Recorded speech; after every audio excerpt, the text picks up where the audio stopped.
this is a piece that went viral, up to a few million views right now on Twitter alone. I'm sure it's got even more on the other platforms. But here's a man who I would love to see David Sirota try and pitch him a vote for Joe Biden. This is someone who really could use that talking to. This guy went viral for just really articulating in a very powerful and emotionally raw way the working class struggle right now. I don't know how any of you guys are going and going and going. I know you gotta be at the same level of mental health as me. Every day it's something new between the fucking news and the fucking stupid Biden and stupid Trump. And this country's fucked. Every day we're spending more and more money. None of us are getting ahead. The rich people are the ones that are fucking getting ahead. I'm tired of struggling. I've done everything I can. I'm trying to be a good man. I take care of my daughter. I take care of my wife. The best I can. I can't keep going. Every day it's something new. Then on top of that, as if you're not trying to spend money, you have to. Fucking everything's expensive. I own a painting company, I still can't fucking make it. I'm fucking trying, man. I can't look at my daughter and my wife and know I'm failing.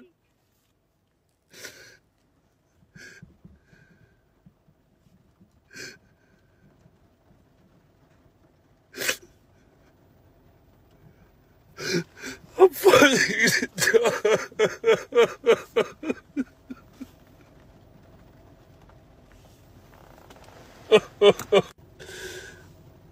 Everybody wake up. It's time to stand up. It's time to be tired of this. It's our turn to fucking eat. I want to eat. I want my family to eat. I want you guys to eat. Stand up. Let's go. Stand up, man. Let's fucking eat. I'm tired. Let's help each other. I don't care what your political affiliation is. I don't care what fucking color you are. If you are not eating and you're struggling, eat with me. Let's struggle together then.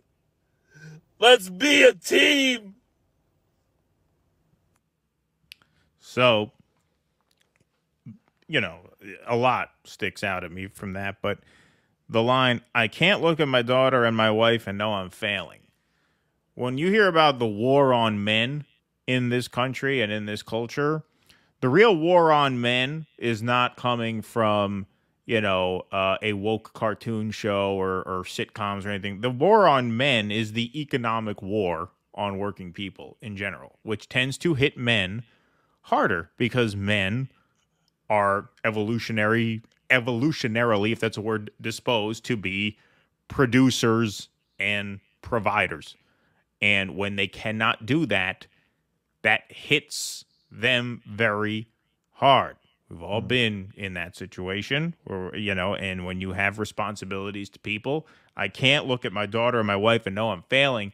It hits harder than just economic pain. It cuts to who you are as a person, because when a man cannot go out and produce and provide, it instills in them the ultimate fear, which is that they are unvaluable as people, not just unvaluable in the market, but unvaluable as a person, unvaluable to the people you love. And that is the scariest thought in the world.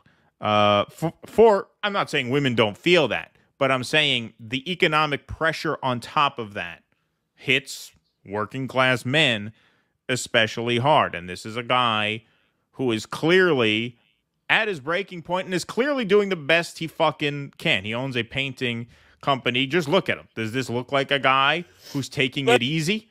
Does this look like a guy who's going easy on himself? No, looks like a guy who's trying as hard as he can. There are only so many hours in the day you can go out and paint. There's only so much you can do. And he says there, we don't even want to spend money, but we have to. Things cost so much, right? There comes a point where you are just up against it all. And that's where working people are right now. And that's part of why that went as viral as it did.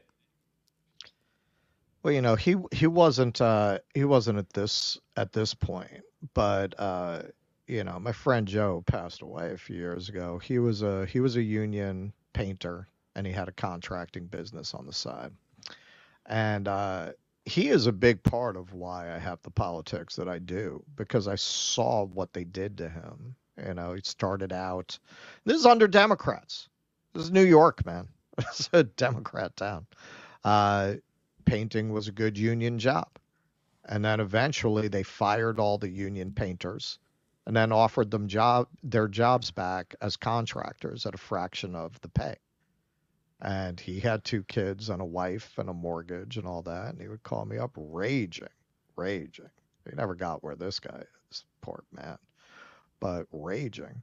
Does that have anything to do with the cancer that eventually killed him? I'm sure it didn't help that though so many years of his life were spent watching his ability to support his family erode, and there was nothing that he could do about it, fighting these powerless forces. He would tell me the answers he would get from union leaders and how they were all in the pockets of these people. They wouldn't do anything for him or for his coworkers.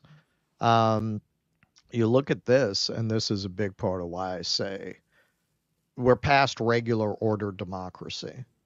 Like, you really need to take down the system. You really need to take it down.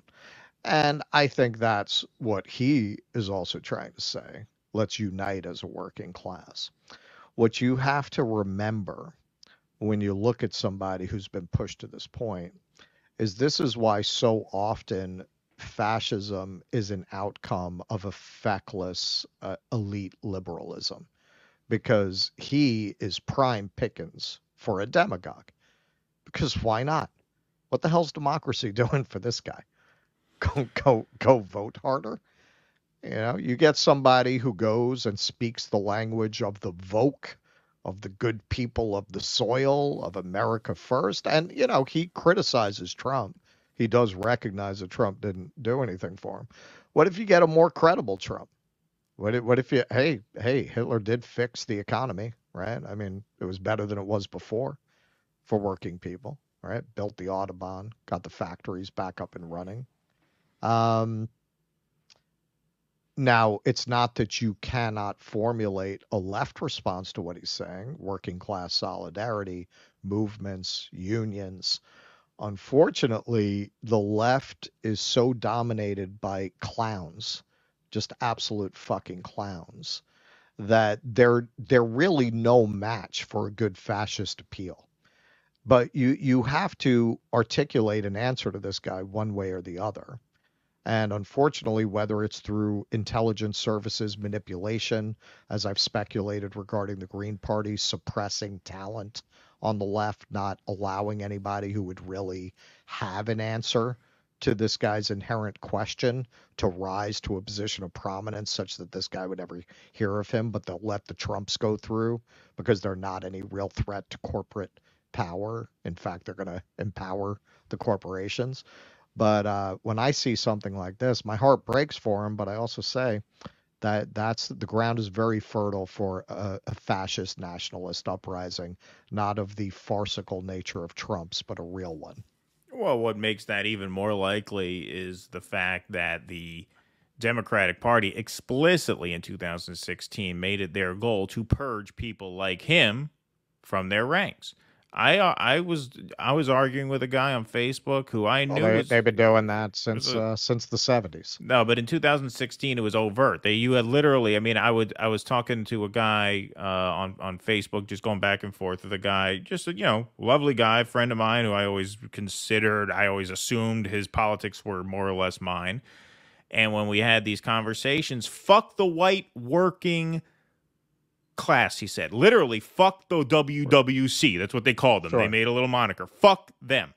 And that was when I was like, well, wait a minute. That's not what I signed up for. I'm not on board with that. If you're for the working class, if you have a class analysis at all, you know that there are not carve-outs for certain colors or certain ethnicities or certain religions within working people. You have to unite working people as workers. That is what distinguishes workers from bosses, workers from owners, workers from lobbyists, from politicians. This is how we delineate these things. So if you have a class analysis, you can't say a thing like fuck the WWC. What a clown, what an idiot. And we're not even talking about like the Green Party. This is just like a shit lib, right? Right. So you have people who are just overtly and openly hostile to guys like this who still think of themselves as being on the left. I mean, that's just an amazing formulation. Sure. That you think of yourself as on the side of good people, specifically because of your contempt for guys like this. That's just stunning. And then you have the other sort of set you're talking about, like the Greens, like the people who, they have a class analysis, but they're so easily, distracted or funneled into these other sort of pet causes that sort of very, very simple power analysis never becomes as front and center as it should. Well, and this is why, for as long as we've had the show and down to this day, lately, because of the douchebag dialogues, I've been speaking more about the anti-woke grift, but I've made it clear it's the flip side of the same grift. It is so, I cannot overstate how damaging it is to any prospect of the left having any meaningful power for them to basically be putting out the message to this guy, you have privilege. Right. Exactly. Right. This is what I mean by the left is full of clowns. Because as with the Green Party, they have a class analysis. And from what I've seen, they also tend to be woke in that way, in that very damaging to working class solidarity way. My core critique of these culture wars is that they are intentionally designed to divide working class people. And when you say to that, oh, you're a class reductionist, no, that can be true, and systemic racism, as I demonstrated yesterday, can be real. Right. Can we handle complex ideas on the left, or does everything have to be jumping up and shouting and foaming at the mouth and holding a sign and virtue signaling? And that's what it is for so many people. For so many people, they just want to show how pure they are and how holy they are. When you get into some various, I don't even want to use the word because I don't want to deal with the comments. When you get into some various leftist theories, okay, so you want to talk about solidarity. Does it build solidarity every time somebody wants to disagree with you for you to go, well, you haven't read about the 1923 conference. You're so stupid. Is that persuading people? Is that right. Building solidarity? That's what I mean. Like if I were a betting man, my money's on the fascists because the left is dominated by people who want to insult guys like this, want to insult guys like us, who want to insult guys, women, whatever, who disagree. They just it's a big fucking wank fest because the natural leftists got driven out of the left a very long time ago by the new left that is obsessed with these arcane identity issues, and that was quite by design. So what you have left are the dregs. You don't have the real people. You don't listen, man. This guy might take down the system. If you can get him on your side, this guy's going to go balls to the walls for you. These people talking about the light working class, man, they'll fold like an end table at the first pepper spray. Yeah, right. Exactly. The first Yeah. mist of pepper spray, they're going, oh my God, my eyes. Yeah. You're not taking down nothing with these fucking people. They just want to jerk off and talk about theory, whether it's intersectional theory, whether it's Marxist theory. They just want to talk about bullshit, man. And they're doing absolutely nothing to serve people like this. Not that the fascists are, but they make a better case. At least they talk the language. At least they'll approach this guy and say, no, it's not you, it's them. Right. Instead of saying it's not them, it's you. That's the left Right. formulation. It's not them, it's you. Please clap.